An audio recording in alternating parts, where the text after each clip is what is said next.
In the quiet village of Ithaca, nestled deep along the Berbice River in Guyana, there was a tale whispered around the fireside, a story of tragedy, of warnings unheeded, and of the spirits that watched over old years now. The Ramhat family was the talk of the village that year, known for their bustling fishery, their loud jovial gatherings. Their home was a hub of life and laughter. But in the heart of that lively household was Zillah, the eldest daughter. Zillah was sharp-tongued and stubborn, known for dismissing the old ways and tales of jumbies and spirits that the elders swore by. Man, are you too suspicious? She would scoff, her thick curly hair catching the flicker of lantern light. Not everything is Obi and spirits, you know. Sometimes bad things just happen. Her mother, Ma Sylvie, would sigh heavily at Zillah's words, her lips moving in silent prayer. Zillah, she warned one Old Year's night as they gathered for the traditional family cook-up. Tonight is not just another night. It's the thin place between this year and the next. Spirits walk, and whatever you do, don't open the door to strangers. You hear me? Zillah rolled her eyes. Ma, nobody come in this village at night. And if they do, I ain't leaving them out there to freeze. That's cruel. Sylvie's voice grew sharper as the air seemed to still as she spoke. It's not people you opening the door for. It's what come with them. There's a night for caution, girl. But Zillah, as always, laughed it off and went back to stirring the pot of cook-up rice, the scent of coconut milk and smoked pigtail filling the air.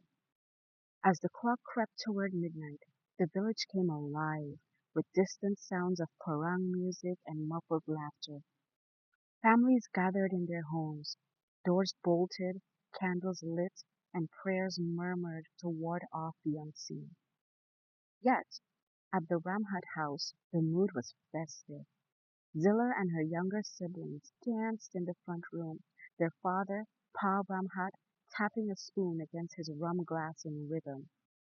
The heavy knock at the door came just as the old clock struck 11. The sound froze everyone. Who, who that knocking this late? Ma Sylvie whispered, her voice trembling. The knock came again, louder this time. Zillah frowned, setting down her glass of sorrel. It's probably a traveler. I go check. Zillah, no, her mother hissed, gripping her wrist. Leave it alone. Nobody should be walking the streets tonight. It's bad luck. But Zillah pulled away. Y'all too frightened, man. This 1984, not the dark ages. Ignoring the rising tension in the room, Zillah strode to the door and unlatched it. A cold breeze swept in, carrying with it the scent of wet earth and something faintly metallic. Standing on the threshold was a man, tall and lean, his face shrouded by the shadow of a wide-brimmed hat, his voice smooth, almost too smooth, as he spoke. "Good night, miss. My boat capsized upriver. Can I trouble you for a little warmth and maybe some food?" "Uh, of course," Zillah said, stepping aside. The moment he crossed the threshold, Ma Sylvie let out a wail. Oh God, Zillah, no! Zillah, what you do? The man smiled, his teeth glinting unnaturally in the dim light. You have good manners, he said, his eyes gliding over the trembling family. Not everyone is so welcoming. Zillah tried to brush off her mother's fear, but even she felt the unease thickening in the air. She noticed now how the man's clothes were dry, even though he claimed his boat has capsized. And when he sat at the table, the chair creaked as if under a weight far heavier than his frame suggested. Um, where you from, stranger? Pa Ram had asked, his voice carefully neutral. The man's smile widened. From the other side. Zilla shivered. You mean the other side of the river? He chuckled low and deep, and the lantern flickered. Something like that. As the minutes ticked by, strange things began to happen. The youngest child, Akeem, started crying uncontrollably, pointing at the man, screaming, "He eyes red! He eyes red!" The man turned to Zilla, his face calm, but his eyes gleaming like embers.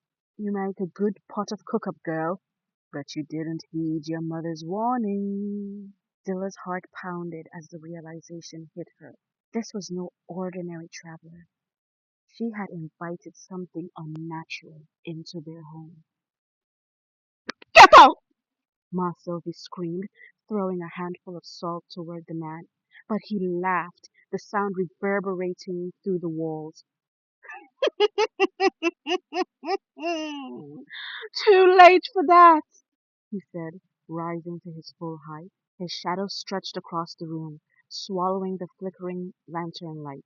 "Your house is open now." The wind howled outside, and the air grew icy. Zilla grabbed her siblings, pushing them behind her. "What you want? What you want?" she demanded, her voice trembling. The man leaned in close, his face inches from hers. "I didn't want anything, but you invited me in. Now I'll take what I please." With that, he vanished, leaving behind the scent of burnt wood and the sound of distant mocking laughter.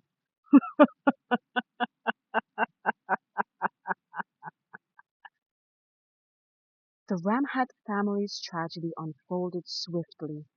That very night, their eldest son fell mysteriously ill, his body racked with fever.